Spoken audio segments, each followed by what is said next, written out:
എല്ലാ രംഗത്തും നമ്മൾ പരിശുദ്ധ ദീനുൽ ഇസ്ലാം അനുസരിച്ച് ജീവിക്കണം. ഒരിക്കലും തന്നെ നമ്മൾ പലിശക്കാരായി പോകരുത്. അതേ, ഒരിക്കലും തന്നെ മദ്യപാനികളാകരുത്. ഓ പ്രിയപ്പെട്ട യുവാക്കളെ, പണം സമ്പാദിക്കാൻ വേണ്ടി, ബിസിനസിന് വേണ്ടി ഏത് നാശം പിടിച്ച സാധനങ്ങളും, ഏത് നാശകാരികളായ മയക്കുമരുന്നുകളും മിഠായിയുടെ രൂപത്തിൽ കൊടുത്ത് ജനങ്ങളെ ദുന്യാവും ആഖിറവും നശിപ്പിക്കുന്നൊരു കാലമാണിത്. അതിലേക്ക് എന്റെ മക്കൾ തിരിഞ്ഞു നോക്കല്ലേ. സ്വന്തം ഉമ്മയുടെ കഴുത്തിൽ വാളെടുത്ത് വെക്കുന്ന മകൻ, സ്വന്തം കുടുംബത്തിലെ 4ഉം 5ഉം ആളുകളെ കൊന്നുകളയുന്ന മക്കൾ സമുദായത്തിലുണ്ടെന്ന് കേൾക്കുമ്പോൾ എത്ര വേദനയാണ്. അതുകൊണ്ട് നമ്മളെ മക്കളെ നമ്മൾ നന്നായി പഠിപ്പിക്കണം. വെറും ഇംഗ്ലീഷ് പഠിച്ചാൽ പോരാ, ദുന്യാവ് പഠിച്ചാൽ പോരാ. മാതാപിതാക്കൾ ആരാണെന്ന് പഠിപ്പിക്കുന്ന ആത്മീയ വിദ്യാഭ്യാസം നൽകണം. ദർസുകളും അതുപോലെ ദേവാ കോളേജുകളും അറബിക് കോളേജുകളും ഒക്കെയായി നമ്മളെ മക്കളെ ബന്ധപ്പെടുത്തണം. പഴയ കാലം പോലെയല്ല ഒരേ സമയത്ത് ആത്മീയ വിദ്യാഭ്യാസവും അതേ സമയത്ത് അക്കാഡമിക് വിദ്യാഭ്യാസവും ഒരുപോലെ നേടാൻ കഴിയുന്ന ആയിരക്കണക്കിന് സ്ഥാപനങ്ങളുള്ള കാലത്താണ് നമ്മൾ ജീവിക്കുന്നത്. അത് നമ്മൾ ഉപയോഗപ്പെടുത്തണം. നമ്മളെ മക്കളെ നന്നായി വളർത്തണം. പിന്നീട് നമ്മൾ കൈകടിച്ചിട്ട് കാര്യമില്ല. ഒന്നുകൂടി ഓർമ്മപ്പെടുത്തട്ടെ, അയൽവാസികളോട് നല്ല നിലക്ക് പെരുമാറണം. അയൽവാസികളുമായി ശല്യം കൂടരുത്, ശണ്ട കൂടരുത്. കുടുംബ ബന്ധം ചേർക്കണം. കുടുംബത്തിൽ ഒരാൾ സാമ്പത്തിക ശേഷിയുള്ളവരാകുമ്പോ അദ്ദേഹത്തോട് അസൂയ തോന്നരുത്. അതേപോലെ കുടുംബത്തിൽ പാവപ്പെട്ടവർ ഉണ്ടാകുമ്പോ അവരെ അവഗണിക്കുകയും ചെയ്യരുത്. കുടുംബത്തിന് എപ്പോഴും സ്ഥാനം നൽകണം. അത് അല്ലാഹു പ്രത്യേകം പഠിപ്പിച്ച വിഷയമാണ്. അതേ, ലായദ്ഖുലുൽ ജന്നത ഖാതിഉർ റഹിമിൻ, കുടുംബ ബന്ധം മുറിക്കുന്നവന് സ്വർഗത്തിൽ പ്രവേശനമില്ല. ഹബീബ് നബി തങ്ങൾ അങ്ങനെയല്ലേ പഠിപ്പിച്ചത്. അവിടെ കുടുംബ ബന്ധം ചേർക്കുന്നവരാകണം, പാവപ്പെട്ടവരെ സ്നേഹിക്കുന്നവരാകണം, പാവപ്പെട്ടവരെ സഹായിക്കുന്നവരാകണം. നമ്മുടെ സംഘടന നടത്തുന്ന സാന്ത്വന പ്രവർത്തനങ്ങളില്ലേ, അതുപോലെ സംഘടനയുടെ കീഴിൽ നടക്കുന്ന നല്ല നല്ല പരിപാടികളില്ലേ, അതിലെല്ലാം നമ്മൾ സജീവമായി മുന്നേറണം. പരിശുദ്ധ അഹ്ലുസ് സുന്നത്തി വൽ ജമാഅത്തിന്റെ ആശയം മുറുകെ പിടിച്ച് നമ്മൾ ജീവിക്കണം. അതോടുകൂടെ നമ്മുടെ മനസ്സിൽ അഹങ്കാരം ഉണ്ടാകരുത്, ഞാനൊരു വലിയവനാണെന്ന തോന്നലുണ്ടാകരുത്. അല്ലാഹുവിന്റെ അടുക്കൽ ഏറ്റവും പാവപ്പെട്ടവൻ ഞാനാണെന്ന് നമ്മൾ ചിന്തിക്കണം. നിങ്ങളോട് 2 വാക്ക് സംസാരിക്കുമ്പോ എന്റെ മനസ്സിൽ ശൈത്താൻ ഞാൻ തരക്കേടില്ലെന്ന് തോന്നിപ്പിച്ചാൽ, അല്ലെങ്കിൽ നിങ്ങളെക്കാൾ വലിയവനാണ് ഞാനെന്ന് തോന്നിപ്പിച്ചാൽ, ആ ശൈത്താൻ തോന്നിപ്പിക്കുന്നതിൽ പെട്ടുപോകുന്നവനാണ് ഞാനെങ്കിൽ ഞാനും ശൈത്താന്റെ അനുയായി പോകൂലേ.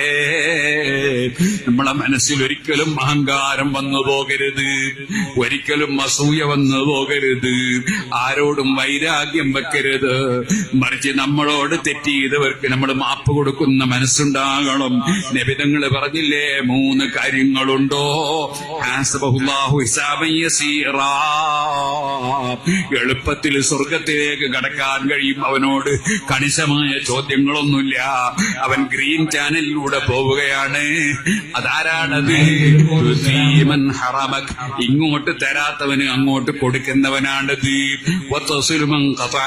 ഇങ്ങോട്ട് ബന്ധം മുറിച്ചവനോട് അങ്ങോട്ട് ബന്ധം ചേർക്കുന്നവനാണത്. ഇങ്ങോട്ട് ആക്രമിച്ചവനോട് അങ്ങോട്ട് പകരം ചെയ്യാതെ വിട്ടുവീഴ്ച ചെയ്യുന്നവനാണത്. വിശാലമായ മനസ്സുകൾ, ആ വിശാലമായ മനസ്സോടെ ജീവിക്കണം. നമ്മൾ വർഗീയവാദികളായി പോകാൻ പാടില്ല, നമ്മൾ തീവ്രവാദികളായി പോകാൻ പാടില്ല, അനാവശ്യ സംസാരം നടത്താൻ പാടില്ല. ഇത് സോഷ്യൽ മീഡിയയുടെ കാലമാണ്. സോഷ്യൽ മീഡിയയിൽ പലതും എഴുതി വിടുന്നവരുണ്ട്, പലതും പറഞ്ഞു വിടുന്നവരുണ്ട്. അതിന്റെ ഭവിഷ്യത്ത് അനുഭവിക്കുക എപ്പോഴും മുസ്ലിം സമുദായം ഒന്നിച്ചായിരിക്കും. അങ്ങനെയുള്ള വിവരക്കേടുകൾ ചെയ്യരുത്. വിഡ്ഢി ദുഷ്ടന്റെ ഫലം ചെയ്യും. അവൻ വലിയ ആവേശത്തോടെയായിരിക്കും ചില കാര്യം എഴുതുന്നത്, പക്ഷേ അതിന്റെ ഫലം ദുഷ്ടന്റെ ഫലമായിരിക്കും. നമ്മളുടെ എന്ത് വേണം? മിൻ ഹുസ്നി ഇസ്ലാമിൽ മർഇ തർക്കുഹു മാ ലാ യാനി. മിൻ ഹുസ്നി ഇസ്ലാമിൽ മർഇ തർക്കുഹു മാ ലാ യാനി. ഒരാളുടെ ഇസ്ലാം നന്നായാൽ ആവശ്യമില്ലാത്തതിലൊന്നും ഇടപെടില്ല, ആവശ്യമുള്ളത് മാത്രം. ആവശ്യമുള്ള എത്ര സംഗതിയുണ്ട് ഇവിടെ. ആ സമയത്ത് ഒരു 10 സ്വലാത്തില്ല കൂടെ. ഓരോരുത്തരും എന്തെല്ലാമാണ് ഇങ്ങനെ എഴുതി വിടുന്നത്, പറഞ്ഞു വിടുന്നത് സോഷ്യൽ മീഡിയയിൽ. എന്തിന്? ആളുകളുടെ ഞാൻ വലിയ ആളാന്ന് വരുത്തി തീർക്കാൻ. വേറെന്താണ്? കുറച്ചുകൊണ്ട് കൂലിയിട്ടാണ് വർഗീയത ഇളക്കി വിടുന്ന വാചകങ്ങൾ. നമ്മുടെ പരിശുദ്ധ ഇസ്ലാം എത്ര സുന്ദരമാണ്, എത്ര സുതാര്യമാണ്. എന്താണ് ഇസ്ലാമിന്റെ നയം? നന്മ കൊണ്ട് തിന്മയെ ഉപരോധിക്കുക. തിന്മയെ തിന്മ കൊണ്ട് നേരിടുക. അങ്ങനെയല്ലല്ലോ. ഹസനുൽ ബസ്രി റളിയല്ലാഹു അൻഹുവിനെ ഒരാൾ ചീത്ത പറഞ്ഞു, കുറ്റം പറഞ്ഞു, കുറേ കുറ്റം പറഞ്ഞു. ആ വിവരം മഹാനവറുകൾ അറിഞ്ഞു. എന്താ ചെയ്തത്? അയാളെ കുറ്റം അങ്ങോട്ടും പറഞ്ഞോ? ഇല്ല. ഒരു കൊട്ടയിൽ നിറയെ കാരക്ക കൊടുത്തയച്ചു. എന്നിട്ട് പറഞ്ഞു, നീ ആഖിറത്തിലേക്ക് സമ്പാദിച്ച പലതും എന്റെ പേരിൽ ഹദിയ ചെയ്യുന്നു എന്ന് ഞാൻ അറിയാൻ കഴിഞ്ഞു. എല്ലാം എന്റെ അക്കൗണ്ടിലേക്ക് ഇടുന്നുണ്ട്. അതുകൊണ്ട് ഞാൻ ദുനിയാവിലേക്ക് സമ്പാദിച്ച കുറച്ച് ഹദിയ എന്റെ പേരിൽ നിനക്കും അങ്ങോട്ടും.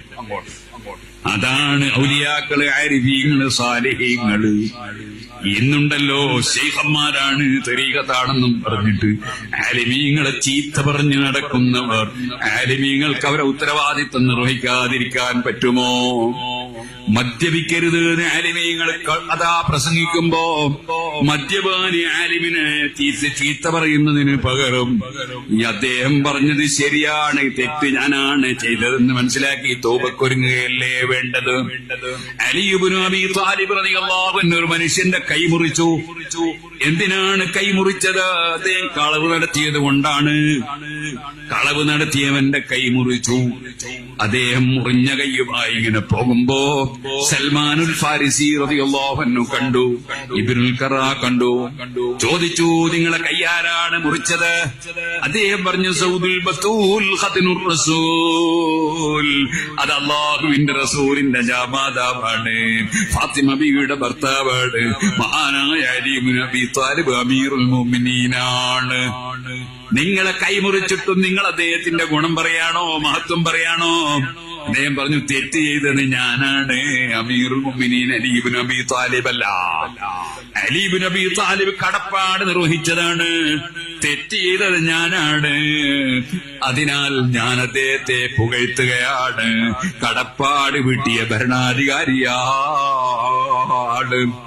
ഈ വിവരം അലി റളിയല്ലാഹു അൻഹു വീട്ടിൽ പോയി അവർ രണ്ടാളും ഉണർത്തിയപ്പോ അലി റളിയല്ലാഹു അൻഹു അദ്ദേഹത്തെ വിളിച്ചു വരുത്തി. അദ്ദേഹത്തിന്റെ മുറിച്ചെറിഞ്ഞ കൈയുണ്ട്, ആ കൈ എടുത്തുകൊണ്ടുവന്ന് നേരത്തെ മുറിച്ച സ്ഥലത്തൊന്ന് ചേർത്ത് വെച്ചു. എന്നിട്ടൊരു തുണിയെടുത്ത് മേലെയിട്ടിട്ട് ഫഖാല മാഷാ അല്ലാഹ്, അലി റളിയല്ലാഹു അൻഹു എന്തോന്ന് മന്ത്രിച്ചു. തുണി ഉയർത്തി നോക്കുമ്പോൾ മുറിച്ചത് കാണാനില്ല. കടപ്പാട് നിർവഹിക്കുന്നവർക്ക് അല്ലാഹു തആല നൽകുന്ന പവറാണ് കറാമത്ത്. ഓ സഹോദരന്മാരെ, അതുകൊണ്ട് ഉപദേശിക്കുന്ന പണ്ഡിതന്മാരെ ചീത്ത വിളിക്കുന്നവൻ തരീഖത്തുകാരനല്ല, ശരീഅത്തുകാരനല്ല, ഹഖീഖത്തുകാരനല്ല. അവൻ ദീനിന്റെ വിരോധിയും സ്വന്തമായി നരകത്തിൽ അതാ ചാടുന്നവനുമാണ് കേട്ടോ. അത്തരത്തിലുള്ള വിഷയങ്ങളൊന്നും കേട്ട് നമ്മൾ പെട്ടുപോകാൻ പാടില്ല. ഞാനൊരു സ്ഥലത്ത് വളരെ ദൂരെ, നിങ്ങളെ സംബന്ധിച്ചിടത്തോളം പറഞ്ഞാൽ ഒരു 400 കിലോമീറ്റർ അകലെ ഞാനൊരു സ്ഥലത്ത് വഅദ് പറഞ്ഞിരുന്നു. ആ വഅദിൽ ഞാൻ പറഞ്ഞു, സുബ്ഹാനല്ലാഹ്, നമ്മൾ സിഹ്ർ ചെയ്യാൻ പാടില്ല. സിഹ്ർ എന്ന് പറഞ്ഞാൽ ശൈത്താനെ കൂട്ടുപിടിച്ചിട്ട് ചില ദ്രോഹം ചെയ്യുന്ന പരിപാടി. അത് ചെയ്യാൻ പാടില്ല, ആരും ചെയ്യാൻ പാടില്ല. അത് അധികവും ചെയ്യൽ ആരാണ്? അത് ചില പൂജാരിമാരും അതുപോലെ ഉള്ള പല ഋഷിമാരൊക്കെ ചിലപ്പോൾ സിഹ്ർ ചെയ്യും. കാരണം ശൈത്താനെ കൂട്ടിപ്പിടിച്ച് പല പരിപാടിയുണ്ട്. എന്നാൽ അതേ പരിപാടി സുബ്ഹാനല്ലാഹ് ഒരു മുസ്ലിയാരും ചെയ്യാൻ പാടില്ല, ഒരു തങ്ങളും ചെയ്യാൻ പാടില്ല, ഒരാളും ചെയ്യാൻ പാടില്ല. അത് സബഉൽ മുബിഖാത്തിൽപ്പെട്ട തെറ്റാണ്. അതേ സമയത്ത് സയ്യിദന്മാരും ആലിമീങ്ങളും ഒക്കെ അവരോട് പ്രശ്നവും പ്രയാസങ്ങളും ഒക്കെ ജനങ്ങൾ വന്ന് പറയും. അവരെ പ്രശ്നം തീരാൻ നന്നായി ഖുർആൻ ഓതാൻ പറയണം, സലാത്ത് ചൊല്ലാൻ പറയണം, ദിക്ർ ചൊല്ലാൻ പറഞ്ഞു കൊടുക്കണം, അല്ലാഹുവിന്റെ മഹത്തായ അസ്മാഉൽ പേരുകൾ അത് വേണമെങ്കിൽ എഴുതി കെട്ടാൻ പറയണം, അല്ലെങ്കിൽ അത് ആയത്ത് എഴുതി കുടിക്കാൻ പറയണം. അതെല്ലാം മഹാന്മാര് ചെയ്ത സംഭവങ്ങളാണ്. പക്ഷേ സിഹർ ഒരാൾക്കും അനുവദനീയമല്ല. മറ്റൊരുത്തിന് ദ്രോഹം വരുത്താൻ വേണ്ടിയുള്ള ഏർപ്പാടുകൾ ചെയ്യാൻ പാടില്ല. അതേപോലെ സുഹൃത്തുക്കളെ, സുബ്ഹാനല്ലാഹ്, എന്നോടൊരു സ്ത്രീ പറഞ്ഞു, എന്റെ ഒരു സാധനം ഒരു കളവ് പോയി ഉസ്താദേ, കിട്ടുന്നില്ല, ഭയങ്കര ബേജാറാണ്. ഞാൻ പറഞ്ഞു, ഒരു കുഞ്ഞു ദിക്റിയല്ലേ ദിക്ർ പറഞ്ഞു കൊടുത്ത് വർഷം എന്റെ സാധനം കിട്ടുമോ എന്ന് ചോദിച്ചെന്നോട്. ഞാൻ പറഞ്ഞു ഞാൻ എടുത്തിട്ടില്ല എന്ന് പറഞ്ഞു. കാരണം കിട്ടുമില്ലേന്ന് ഞാൻ പറയണെങ്കിൽ ഞാൻ എടുത്തു വെച്ചാണെങ്കിൽ എനിക്ക് പറയാൻ കിട്ടുമില്ല. അല്ലാതെ ഞാനിങ്ങനെ പറയാ, എനിക്കത് പറയാൻ കഴിയില്ല. അറിയാത്തത് പറയാൻ പാടില്ല, അറിയുന്നതേ പറയാൻ പാടില്ല. സുബ്ഹാനല്ലാഹ്. ഡോക്ടർ പറഞ്ഞു ഓപ്പറേഷൻ വേണോ? അപ്പൊ ഒരാള് ഓപ്പറേഷൻ വേണ്ട, ഇയാൾക്ക് അതിനെ പറ്റി വല്ല വിവരമുണ്ടോ? ഒരു ഇല്ലാതെ പറയാൻ പാടുണ്ടോ? സുബ്ഹാനല്ലാഹ്. ഭാര്യ വീട്ടുകാരെല്ലാരും പറഞ്ഞു അതാ പ്രസവിക്കാൻ വേണ്ടി ആശുപത്രി പോകണോ? അയാൾ പോകാൻ പറ്റൂല. അങ്ങനെയുണ്ടോ ഇസ്ലാം? സുരക്ഷിതമായ സ്ഥലത്ത് ഒന്ന് പ്രസവിക്കട്ടെ, അത് ആശുപത്രിയാകാം. അല്ലാത്തോ ഞാൻ എന്നെ ആശുപത്രിയിൽ പ്രസവിച്ചല്ല, എനിക്കുണ്ടോ അതുകൊണ്ടൊരു കുഴപ്പമുണ്ടായിട്ടില്ല. അതുകൊണ്ട് ആശുപത്രിയിൽ നിന്ന് പ്രസവിക്കൽ ഉജൂബാന്നോ സുന്നത്താന്നോ എനിക്ക് അഭിപ്രായമില്ല. അതേസമയത്ത് എന്റെ മക്കളെ മുഴുവനും പ്രസവിച്ച ആശുപത്രിയിലാണ്. അതിന് ഞാൻ എതിരുവല്ല. കാലോചിതമായി സുരക്ഷിതമായ മാർഗങ്ങൾ സ്വീകരിക്കുമ്പോൾ അത് തടയാൻ പാടില്ല. അബദ്ധം വന്നാലും ഇസ്ലാമിനെയാണ് ആളുകൾ കുറ്റം പറയാം, മുസ്ലിംമാരെയാ പറയാ, തങ്ങന്മാരെയാ പറയാ. ഇവിടെ ഇസ്ലാമിനെ നമ്മളെ കൊണ്ട് കുറ്റം പറയിക്കരുത്. വളരെ ശ്രദ്ധിക്കണം, എല്ലാവരും ശ്രദ്ധിക്കണം, എല്ലാ മേഖലയിലുള്ളവരും ശ്രദ്ധിക്കണം. അപ്പൊ ഇരിക്കട്ടെ, ഞാൻ പ്രസംഗിക്കുന്ന സമയത്ത് സ്ഥലം ഞാൻ പറഞ്ഞാൽ ചിലപ്പോ ഇപ്പോഴത്തെ കാല പണ്ടത്തെ പോലെയല്ല, ഇതെല്ലാം ജപ്പാനിൽ വരെ എത്തുന്നുണ്ടാവും. അപ്പൊ ചില ആ നാട്ടിലുള്ള ആളുകൾ അറിയൂലേ, അതുകൊണ്ട് ഞാൻ സ്ഥലം പറയുന്നില്ല. ഒരു സ്ഥലത്ത് പ്രസംഗിക്കുമ്പോ ഞാൻ പറഞ്ഞു, വെറുതെ സംശയിക്കാൻ പാടില്ല. ഞാനുണ്ട് ചിലര് അത് എന്റെ അളിയൻ സീറിയിലാണ്, അല്ലെങ്കിൽ എന്റെ പുതിയാപ്പട സീറിയിലാണ്, അല്ലെ അമ്മായി സീറിയിലാണ്. ഞങ്ങളുടെ നാട്ടിലൊക്കെ ഈ ഭാര്യന്റെ ഉമ്മാക്ക് അമ്മായി എന്ന് പറയാം. ഇവിടെ എന്താ പറയാ?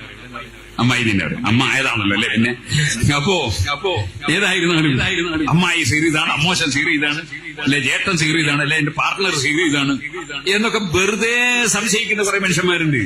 അതൊന്നും ഒരു മുസ്ലിമിന് ചേർന്ന പരിപാടിയല്ല.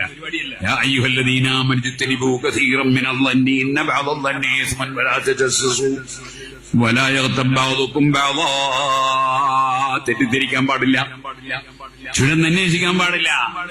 ഒരു സ്ത്രീ ഒരു ദിവസം എന്നെ വിളിച്ചിട്ട് പറഞ്ഞു, എന്റെ ഭർത്താവിന് വേറൊരു പെണ്ണുമായിട്ട് ബന്ധമുണ്ട് ഉസ്താദേ, വേർക്കണോ? ഞാൻ ചോദിച്ചു, എനിക്കെങ്ങനെയാ മനസ്സിലായത്? ഇങ്ങനെ ഉണ്ട് എന്നോടാരാ പറഞ്ഞേ? ഇവള് പറയാണ്, അതെ ഞാന് ഒരു ദിവസം എനിക്ക് സംശയമുള്ള ഒരു പെണ്ണുണ്ട്. ഞാൻ എന്ത് ചെയ്തു, ഒരു ദിവസം എന്റെ ഭർത്താവിനെ വിളിച്ചപ്പോ ഭർത്താവിന്റെ ഫോൺ എൻഗേജിലാണ് രാത്രി. അപ്പൊ തന്നെ ഞാൻ അവളെയും വിളിച്ചു, അപ്പൊ അവളും എൻഗേജിലാ. അപ്പൊ ഞാൻ ഉറപ്പിച്ചു. ഇങ്ങനെ ഉറപ്പിക്കാൻ പറ്റുമോ? നമ്മുടെ മുസ്ലിമീങ്ങളല്ലേ, നമ്മളിങ്ങനെ തെറ്റിദ്ധരിക്കാൻ പറ്റുമോ? ഇങ്ങനെ തജസ്സുസ് ചെയ്യാൻ പറ്റുമോ? ഖുർആൻ പറയാണ്, വലാ തജസ്സസൂ, നിങ്ങളങ്ങനെ ചിക്കിക്കുത്തി നോക്കല്ലേ, ചുഴന്നന്വേഷിക്കല്ലേ. ഖുർആൻ പറഞ്ഞതുപോലെ ജീവിച്ചാൽ എന്തൊരു സമാധാനത്തിന് ജീവിക്കാം. വെറുതെ ടെൻഷൻ അടിക്കാൻ പോണോ? സുഹൃത്തുക്കളെ, നല്ല മനസ്സ് വേണം. ഞാൻ നീട്ടി സംസാരിക്കുന്നില്ല. നല്ല മനസ്സോടെ ജീവിക്കണം. കൊടുക്കുന്നവനൊന്നേ ഉള്ളൂ, തടയുന്നവനൊന്നേ ഉള്ളൂ, അവനാണ് അല്ലാഹ്. ആ അല്ലാഹുവിൽ അർപ്പിച്ചുകൊണ്ട് ജീവിക്കണം. ലോകത്തുള്ള എല്ലാ ശക്തികളും ഒരുമിച്ച് നമുക്ക് ദ്രോഹം ചെയ്യാൻ ശ്രമിച്ചാൽ അല്ലാഹു തീരുമാനിച്ചില്ലെങ്കിൽ ദ്രോഹിക്കാൻ കഴിയൂല. വമാഹും ബിളാരീന ബിഹി മിൻ അഹദിൻ ഇല്ലാ ബിഇദ്നില്ലാഹ്. ഒരു സിഹ്റുകാരനും അല്ലാഹു ഉദ്ദേശിച്ചിട്ടില്ലെങ്കിൽ ഒരു ചുക്കും ചെയ്യാൻ കഴിയില്ല. അല്ലാഹു ഉദ്ദേശിച്ചത് തടയാനും കഴിയില്ല. നമ്മളെന്തിന് അല്ലാഹുവിന്റെ മേൽ തവക്കുലാക്കി ജീവിച്ചുകൂടെ? നമുക്ക് രാവിലെയും വൈകുന്നേരവും ചൊല്ലണം എല്ലാവരും. ഹസ്ബി അല്ലാഹു ലാ ഇലാഹ ഇല്ലാ ഹുവ അലൈഹി തവക്കൽതു വഹുവ റബ്ബുൽ അർശിൽ അദീം. ഇതുപോലെ രാവിലെയും വൈകുന്നേരവും ഓതിക്കോളൂ. അഊദു ബില്ലാഹി മിനശ് ശൈത്വാനിർ റജീം. ലഖദ് ജാഅകും റസൂലും മിൻ അൻഫുസികും അസീസുൻ അലൈഹി മാ അനിത്തും ഹരീസുൻ അലൈക്കും ബിൽ മുഅ്മിനീന റഊഫുർ റഹീം. ഫഇൻ തവല്ലൂ ഫഖുൽ ഹസ്ബിയല്ലാഹു ലാ ഇലാഹ ഇല്ലാ ഹുവ അലൈഹി തവക്കൽതു വഹുവ റബ്ബുൽ അർശിൽ അദീം. വലിയ കാവലാണ്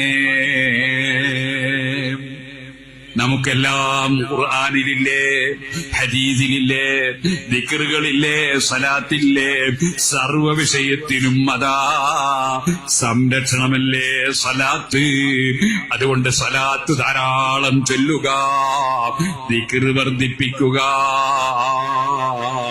ഉദ്കുറുല്ലാഹ ദിക്റൻ കസീറാ. ധാരാളം ദിക്റ് കൊണ്ടുവരണമെന്നല്ലേ ഖുർആൻ പറഞ്ഞത്, കുറച്ചല്ലല്ലോ.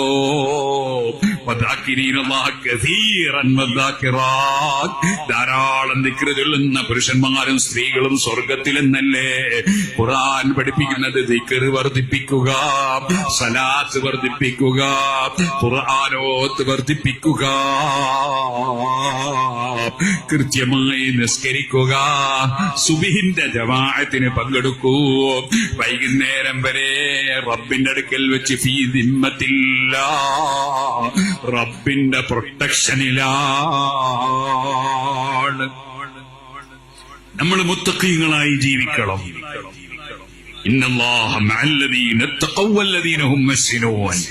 മുത്തഖീങ്ങളെ കൂടെയാണ് അല്ലാഹ്. അല്ലാഹ് ഒരാളെ കൂടെ ഉണ്ടായ പിന്നെ എന്ത് പേടിക്കാനാ? അതുകൊണ്ട് തഖ്വയോടുകൂടെ ജീവിക്കണം. അല്ലാഹു തആല സാധുക്കളായ നമുക്കെല്ലാവർക്കും അതിന് തൗഫീഖ് നൽകുമാറാകട്ടെ.